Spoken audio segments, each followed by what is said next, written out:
Law is nothing but common sense असं बोललं जातं.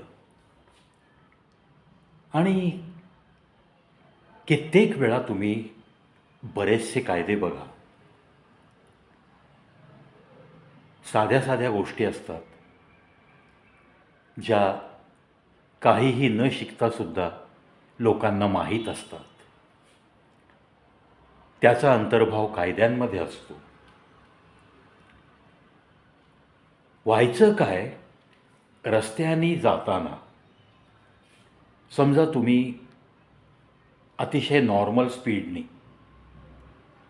एका रस्त्यावरून तुम्हाला ज्या तिकडे जायचं आहे तिकडे तुम्ही निघालात आणि तुमच्या रस्त्यात तुमच्या डाव्या हाताला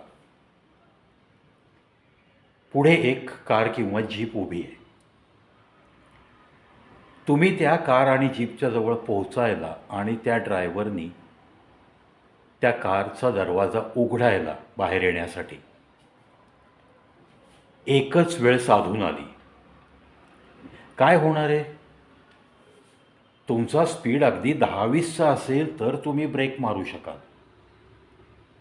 पण तुमचा स्पीड जर 30-40 असेल तर तुम्ही त्या दरवाजाला धडकणं स्वाभाविक आहे.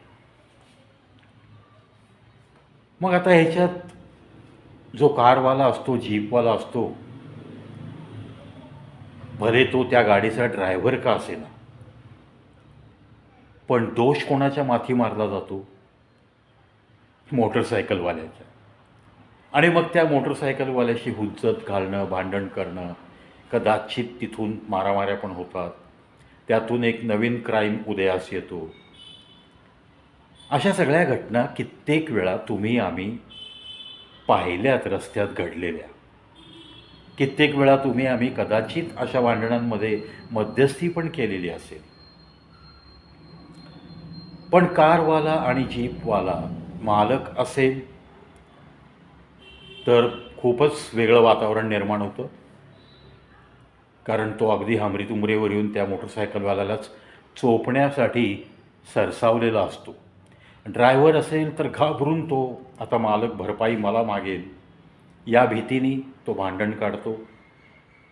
स्वतःची काही चूक नाही असं सिद्ध करण्यासाठी ते भांडण रंगवतो, किंवा कदाचित त्याची ती तुटपुंज्या कमाईवरची मजबुरी की आता मी मालकाला काय उत्तर द्यायचं.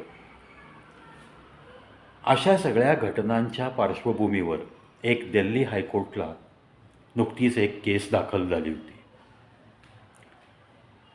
मे बी ॲक्सिडेंट म्हणून ती केस आली असेल. IndusInd bank insurance private limited आणि रोशन शाहू असं काहीचं नाव आहे.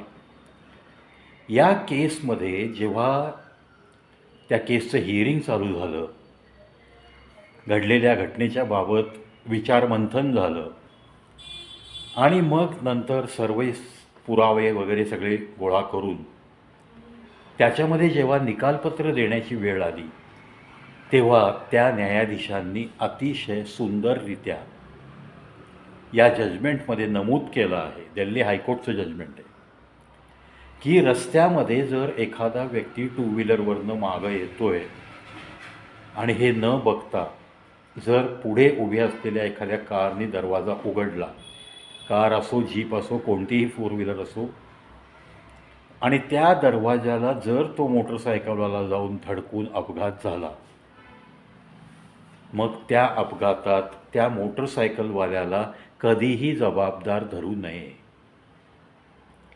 सर्वस्वी चूक त्या फोर व्हीलरच्या ड्रायव्हिंगच्या स्टिअरिंगच्या त्या दरवाजातून दार उघडून बाहेर पडण्यासाठी उत्सुक असलेल्या व्यक्तीची चूक आहे असंच गृहीत धरावं.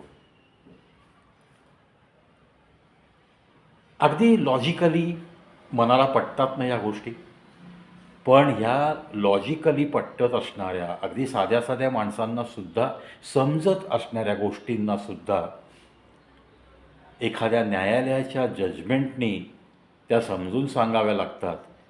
हीच आपल्या भारत देशातली शोकांतिका आहे. फोर व्हीलरमध्ये बसलेल्या भले ते मागं बसलेले असू देत लोक किंवा ड्रायव्हिंग व्हीलवरचा व्यक्ती असू दे, तुमची ही जबाबदारी बनते. चारचाकीमधनं जेव्हा तुम्ही बाहेर पडताय, रस्त्यात कार थांबली आहे, जीप थांबली आहे, तर आधी तुम्ही तुमच्या मागून कोणतं वाहन येतं आहे का ह्याचा कानोसा घ्या. त्या कारमध्ये इतर असलेल्या मंडळींनी सुद्धा मागं बघून उतरणाऱ्या व्यक्तीला सावध करणं हे त्यांचं कर्तव्य बनतं. आता बऱ्याच वेळा आम्हीसुद्धा असं फिरलेलो आहे, पण ही काळजी घेतच आम्ही जिथं जिथं वाहन थांबायचं तिथं उतरणाऱ्या व्यक्तीला थांबा, मागनं वाहनं येत आहेत, दार उघडू नका, असं ज्यांना त्या स्टॉपवर उतरायचं नाही आहे अशी मंडळी सगळी मागं पुढं बघून त्या व्यक्तीला तशा डायरेक्शन्स द्यायच्या. हे घडायचं. रोज आम्ही एका वाहनाने एका गावापर्यंत जायचो, 7-8 लोक मिळून. त्यावेळेस हा प्रसंग अनेक वेळा यायचा. कोणी एका वेगळ्या स्टॉपला उतरायचा, कोणी त्याच्या पुढं उतरायचा. त्यामुळं प्रत्येक वेळेस या इन्स्ट्रक्शन एकमेकांना द्यायच्या. प्लस त्या कारचा, त्या जीपचा ड्रायव्हरसुद्धा ओरडून सांगायचा की थांबा, दार लगेच उघडू नका. तो आरशात बघून सांगायचा, हां लाईन क्लिअर आहे, उघडा आता, उतरा लवकर, लगेच दार लावून घ्या. अशा इन्स्ट्रक्शन्स एकमेकांना देत तुम्ही चारचाकीमधला प्रवास करायचा असतो. नक्की कोणत्याही चारचाकीच्या ड्रायव्हरनी ही गोष्ट पक्की लक्षात ठेवायची. कुठेही गाडी थांबवल्यानंतर आपल्या मिररमध्ये मागून कुठलं वाहन येतं आहे का, मागून कोणी येतं आहे का, आपण भस्कन दार उघडल्यानंतर काही अपघाताची शक्यता आहे का, या सगळ्या गोष्टींचा कानोसा घेणं हे त्या ड्रायव्हरचा त्याचं कर्तव्य बनतं. एक 2-3 क्लिप माझ्या बघण्यात आल्या. असा कारचा, जीपचं दार उघडलं ड्रायव्हरनी आणि त्याच्यावरती टू व्हीलरवाला येऊन आदळला.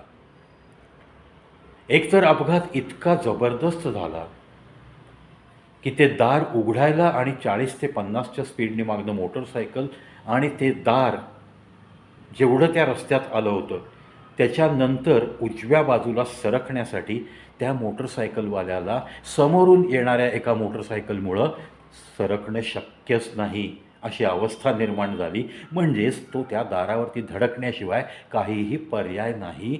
शेवटी तो त्या दाराला धडकला आणि जोरात जवळपास 20 फूट लांब उडून पडला.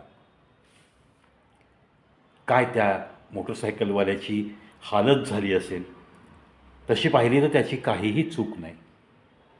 रस्ता क्लिअर होता म्हणून तो त्याच्या मार्गाने निघाला होता. नेमका समोरून आला एक जण आणि त्याच वेळेस तो ज्या रांगेत चालला त्याच रांगेत एका कारचा दरवाजा आला. खाटकन उघडला गेलेला दरवाजा, पर्याय नाही ह्याच्या पुढे त्याच्यावर धडकण्याशिवाय, आणि तो धडकला. खूप त्याला सिरियस इंजुरीज झाल्या.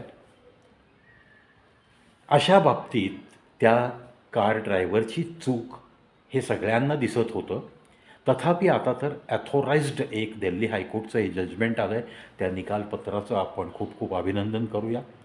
आणि हे जे लॉजिकली सगळ्यांना मान्य असतं त्या गोष्टींवरती आता जेव्हा एखाद्या उच्च न्यायालयाचं शिक्कामोर्तब होतं तेव्हा तरी लोकांनी थोडंसं शिस्तीने वागणं नितांत गरजेचं आहे. कार समोर दिसेल, थांबलेली असेल तर हा धोका तुम्हाला होऊ शकतो हे तुमच्याही मनात आलं पाहिजे. त्या अनुषंगाने तुमच्या मोटरसायकलचा स्पीडसुद्धा कमी असला पाहिजे. कारण तुम्ही घराकडे चालला असाल तर घरी तुमची कोणीतरी वाट पाहत असतं.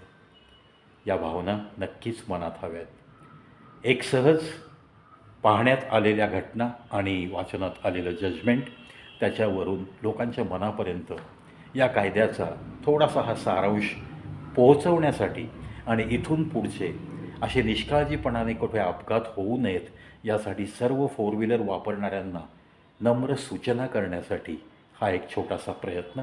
कविप्रवीज शो सोशल अवेअरनेस या सेगमेंटमध्ये हा एक व्हिडिओ पाहत राहा, ऐकत राहा. कविप्रवीज शो यूट्यूब चॅनल. 9785 व्हिडिओचा टप्पा आपण पार केलेला आहे.